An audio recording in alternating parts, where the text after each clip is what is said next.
The Miami Heat have done it yet again in the NBA draft when they selected Kel'el Ware. This guy out of Indiana who was transferred from Oregon to Indiana, played with Mike Woodson there, which is great experience, especially from a coach who used to coach in the NBA. And now he's playing for a team where he's going to fit right in my opinion. And now Bam can play the power forward position where he can focus more on the perimeter players and be able to guard those spaces in the mid range and challenge the 3-point shots and have a rim protector right behind him instead of worrying about rim protecting and guarding the guards and small forwards. I think this is a great pickup for Miami. You can develop him and you can fit him right next to Bam. He's 7 foot, has a 7'3" wingspan. He's really good at shooting the three. So now you have somebody who can stretch the floor. Now Miami just needs to develop him. We know Miami is really good at developing their players. We saw it last year when they went to the NBA Finals. Now, with all that being said, it just seems like Miami continues to find gems out there. They drafted Bam Adebayo, I think as the 13th or 14th pick in 2017. You drafted Tyler Hero as the 13th pick, I believe. And then you picked up Jaime Jaquez last year, who turned out to be a really good rookie and has got a lot of upside to his game. So right now, when you look at the Heat as a team and a roster, they've got really good role players and players with a lot of potential in Jaime Jaquez and Kel'el Ware. So they got to figure out where they're going next because Jimmy Butler's contract is up next season in 2025. Now, just looking at the numbers of Kel'el Ware in his first 2 Summer League games, first game, 12 points, 6 rebounds, and he had 5 blocks, which is phenomenal. And in his second game, 26 points, 11 rebounds, and he had a block. To me, he's got a lot of upside and a lot of potential, and I think he was the steal of the draft. Now it's really up to Miami to figure out their direction here because I think Bam is here to stay. Obviously, he signs his extension. But when it comes to next year's draft, it's going to be loaded with a ton of talent. And Miami doesn't have their draft pick right now unless they finish out of that top 14 selection because Oklahoma owns their pick if it finishes between 1 and 14. So if I'm the Miami Heat, and I'm going into next season, I'm looking to compete. I'm looking to come out strong and not take the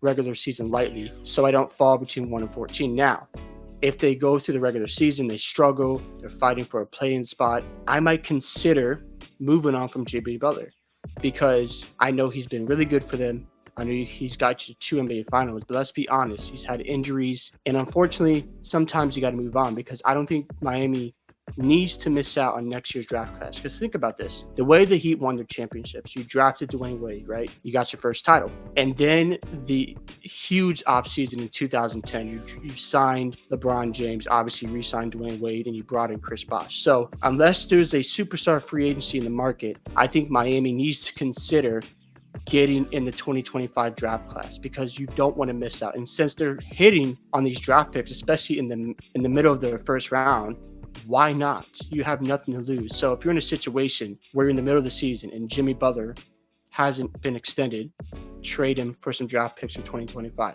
Yes, you might have to go through a mini rebuild, but you're trying to build a contender again.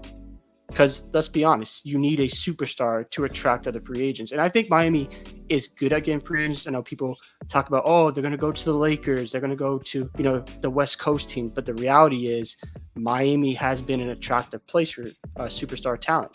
Like I said, LeBron James, Chris Bosh. They also signed Jimmy Butler. So it's not like Miami can't get a superstar free agent. I just don't know who should they go after next. You could go after Giannis at some point because of the turmoil that's going on in Milwaukee. That might be a good idea. Not getting Damian Lillard might be a blessing in disguise for the Heat because you see all the things going down in Milwaukee. There was a report that said that Brook Lopez might be traded for a first-round draft pick, and I'm over here thinking Milwaukee Bucks are a bunch of idiots right now. And I think they are officially cooked.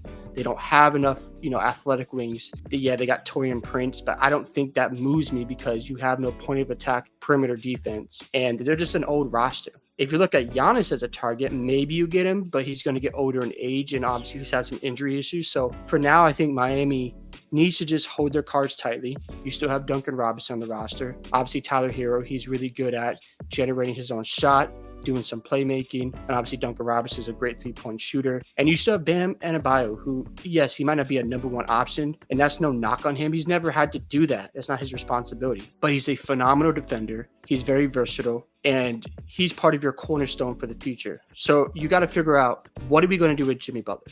what's our next steps? But now you have Kel'el Ware who can come in and get developed along with Bam and Jaime Jaquez. I like that idea for Miami. They just got to figure out their next steps in the direction of the franchise. Do you keep Spo around? How long does he want to stay in Miami? That's another question you want to figure out, because he is a phenomenal coach. I just wish Miami would get him some more talent on this roster, because the one thing I've been so critical about Miami is you have the culture, you have players who want to win, but you got to bring in another superstar. You got to bring in a guy who can elevate them to be a not just a championship threat, but actually win it, because they've gone to the finals. And the one thing they lacked was just enough talent.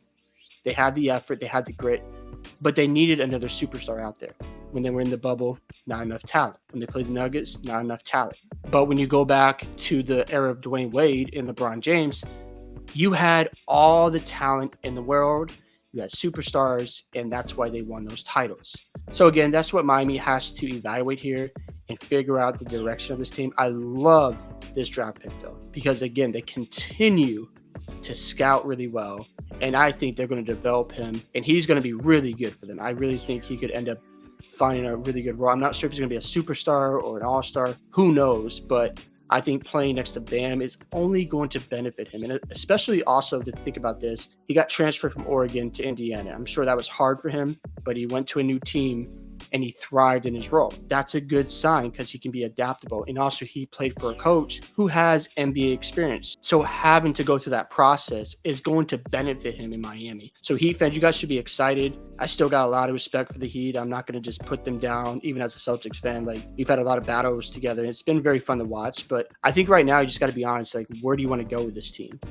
Because, yeah, you've got really good, solid role players, a really good second star in Bam, but you need that perimeter player who can rely on a consistent basis, who's a superstar.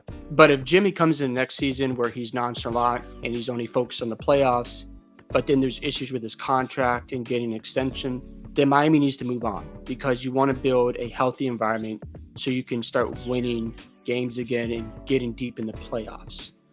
So I don't think Miami's in a bad spot. They just might have to go through a mini rebuild and figure out who is their core pieces. I think some of that's already been answered with guys like Tyler Hero, Duncan Robinson, Bam Adebayo, Kel'el Ware, and of course Jaime Jaquez. So Miami isn't that far off, I think. They just might have to go through, a rebuild where they find that superstar talent and they continue to thrive. And I don't think they'll be down for too long if they go through that process, because Miami doesn't stay down. I remember when LeBron James left, Miami wasn't bad. They were competitive. And all of a sudden, they're bringing Jimmy Butler in the back of the NBA Finals. So we'll see what happens with the Heat. Hope you guys enjoyed this video today. Love to hear your thoughts on Miami picking up Kel'el Ware. Also, don't forget to like and subscribe to the channel, and I'll see you in the next one.